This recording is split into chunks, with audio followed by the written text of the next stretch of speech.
एक समय की बात है। हरे भरे पेड़ों और रंग बिरंगे फूलों से सजा एक जंगल था। बाहर से वह जंगल जितना सुंदर दिखता था, अंदर से उतना ही रहस्यमय और डरावना था, क्योंकि वहां एक चुड़ैल रहती थी। कई दिनों से चुड़ैल ने कोई शिकार नहीं किया था। उसे हैरानी थी कि अब जानवर उसके इलाके में आते ही नहीं। बहुत हो गया, अब मुझे ही कुछ करना पड़ेगा। जंगल के पास एक छोटा सा गांव था। वही पीहू नाम की चिड़िया अपने नन्हे बेटे लड्डू के साथ रहती थी। पीहू बहुत गरीब थी, लेकिन मेहनती और ईमानदार भी।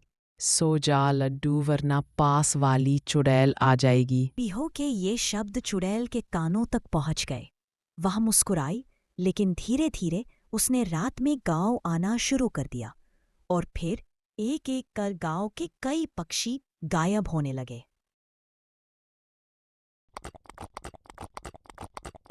गांव के सरपंच ने तुरंत सभा बुलाई। 2 दिनों से हमारे गांव के पक्षी गायब हो रहे हैं। हमें पता नहीं वे कहाँ जाते हैं, लेकिन आप सब सावधान रहे और देर रात घर से बाहर मत निकले। एक रात पीहू अपने घर में बैठी रो रही थी। मैं कैसी माँ हूँ, अपने बच्चे को एक वक्त का खाना भी नहीं दे पा रही। उसी समय चुड़ैल वहां से गुजरी और पीहू की बातें सुन ली। उसके दिल में कुछ चुभा। अगली शाम चुड़ैल ने तोते का रूप धारण किया और पीहू के घर जा पहुंची। बहन, क्या मैं एक रात यहाँ ठहर सकता हूँ? कल सुबह चला जाऊंगा। हाँ भाई, जरूर। वैसे भी रात को बाहर जाना खतरनाक है। पीहू की सादगी और ईमानदारी देखकर चुड़ैल का मन पिघल गया। सुबह जब पीहू की आंख खुली तो तोता गायब था, लेकिन घर के बाहर एक चमकती सी सफेद जादुई गाय बंधी हुई थी। पीहू चिड़िया जंगल की तरफ खाना ढूंढने जा रही थी। पेड़ों के बीच उड़ते उड़ते उसकी नजर अचानक एक अजीब नजारे पर पड़ी।